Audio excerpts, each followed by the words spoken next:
One thing I say to myself when life starts getting too good, or life starts getting too bad, to remind myself of what the fuck to do to get back on the right track, is nobody is coming to save your ass, homie. Okay, what the fuck does that mean? Well, recently, I have gotten into a stage of life where it's extremely comfortable.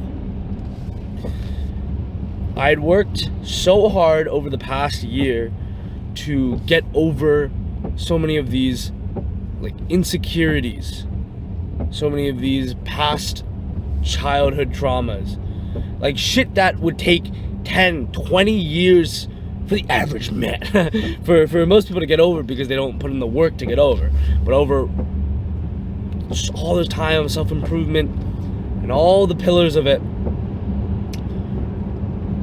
like 6 months ago, I was telling this to a buddy, but what's that sound? 80% of the time in life, I would feel unhappy, or I would feel stressed. I would feel that 80% of all the time in life was like suffrage. Whereas now, it's flipped. At 80% of the time, I feel fucking great. Sure, there's that literally 20% of the time where like reality hits. I'm like, oh fuck, I gotta go do this business thing. And like, I don't really want to do it, but you know what? It's for the 10 people I employ. But recently, it's been so good that it's been the 90-10. 90% of things are just fucking amazing, and the 10% of things that aren't that great are still fucking incredible things. So with that comes the comfort the world bestows upon a man to test him, to see what he's truly made out of. Because sure, when you're in the worst pain and stuff and suffrage, it is tough. And even though you might not see the clear path, you kind of know what to do. You kind of know that you got to pull yourself out of this. And if you kind of have that feeling that if you pull yourself out of this shit, you are going to feel like the fucking man when you get out of this. You know? That 6 months later, you can say, you know, back in my day, I was fucking depressed and I got over that shit. But when things are going well, and maybe this is just for me, I start feeling like, when is the next shit going to happen? There's this internal, like, underlying fear inside. And even though I remind myself, like, that's not how life works. Shit will come up, sure, but, like, it's not just gonna happen to happen. You know? So I'm kind of scared, and it's like, well, like, do I even deserve to enjoy life right now? Like, do I even deserve... I'm not saying I'm, like, being an absolute pussy not doing fucking work. I'm still working more, like, as much, if not more than before. But I'm just loving shit, which makes me comfortable. I'm in comfort with how happy I am with what I'm doing, even though it's hard work. Where the fuck am I going with this? Good question, Damien. Let me think. Because this topic was important when I was driving over, and I just almost got cut off like 8 times, almost died a couple times. Asian driver, you know? But now my mind is wandering. Let me bring it back. While trying not to crash. That car almost killed me. Okay. Yes, the phrase. Nobody's gonna save you, homie. Okay. When life is tough and you're in the fucking trenches, that girl that you love, okay, I'm just speaking from personal experience. The girl, the ex-girlfriend that you absolutely loved, and even though you only spend 1 month with her, you know, and breaks your fucking soul. Like, grabs your fucking soul and, like, rips it apart and shoves it back down your throat just to rip it out again. That type of shit. When you play the victim in life, like, oh, it's all her fault, I'm just such a nice guy, you know, like, why does she do this to men like me? She takes nice guys and breaks them. Sure. And you do have every right to feel bad and all that shit. Because it sucks, homie. I like the word homie right now. That's my word of the day. But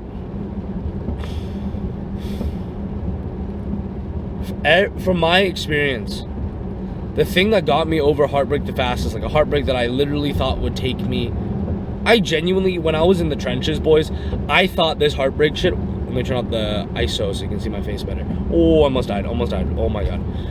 I thought when I was in those trenches that this heartbreak shit was going to last 10 years.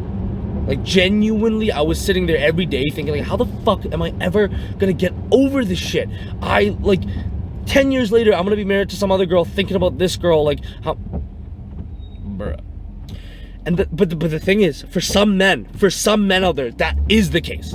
That genuinely is the case. I know guys, what actually made me think that was I know some close, like, guy friends who they have been out of a relationship with a girl for 5, 10, 15 years, and they're still thinking about this girl in, not just like thinking about, oh, that was so great, but, or like what could have become, but I wish I had her back.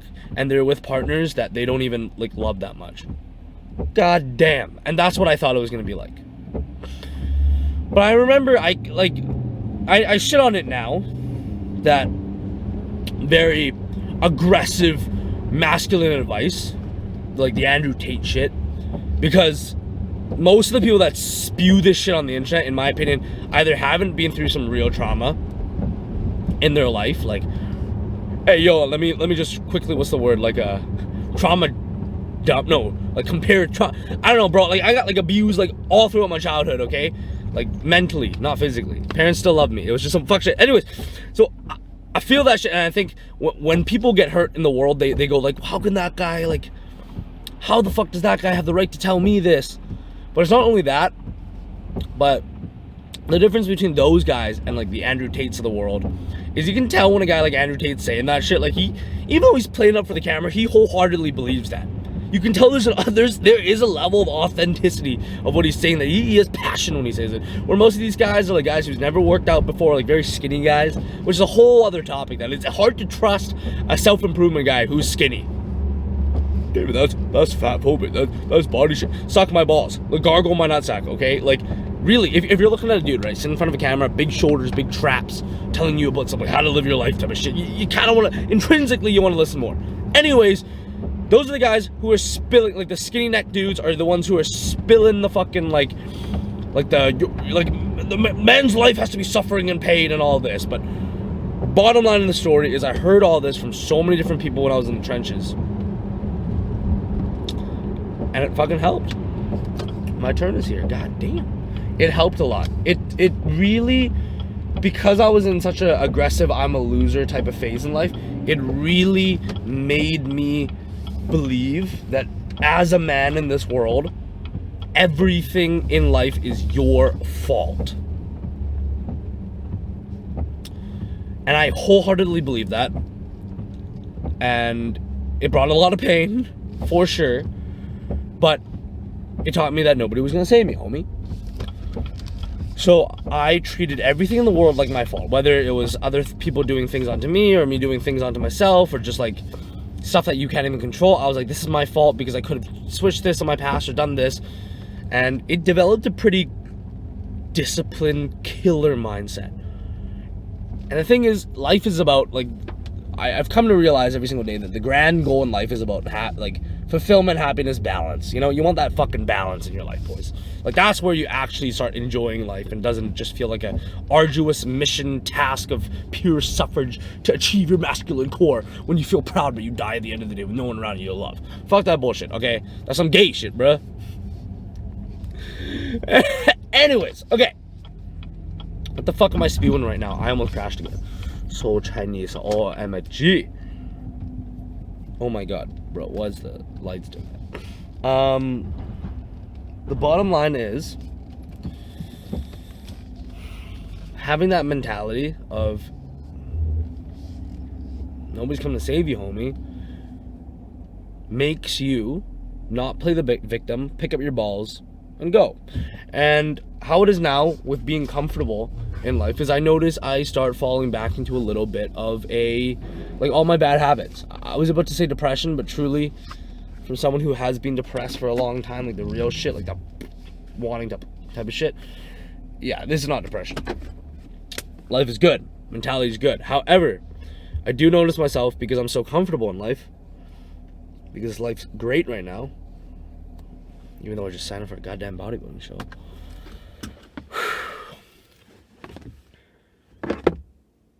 I start to slack off. Like, I'm gonna be 100% honest. I notice myself like fall back into this like slight bad habits. Like, I wake up in the morning and like my dick's rock hard, and like I want to grab my dick and like it's like a bit of a mental battle to not do that. It's the same with like I'm late to the gym today. I'm 16 minutes late. This is stuff that like 3-4 weeks ago I'd never be, just because I was so happy. It was so easy to just like do things on time and everything was perfect. What else? I'll be working, and then I noticed myself last night. This is where this thought came up. I was fucking scrolling on Instagram Reels, man. Shit that I preach not to do. I was scrolling on that Instagram Reels, boys. Damo's not perfect. Damo's a little bit of an idiot sometimes. Scroll on this Instagram Reels, and I literally see the clock on the side of my phone. 10 minutes in, 20 minutes, 36 minutes. And then, like, I can't stop. I know, logically, I know. I'm, like, telling myself everything. Like, whoa! I run a fucking self-improvement channel, and I can't even stop this shit. What the fuck? I'm going. Hour and a half. I'm gonna be honest with you, boys. Hour and a half. I barely got shit done yesterday. That was embarrassing as fuck.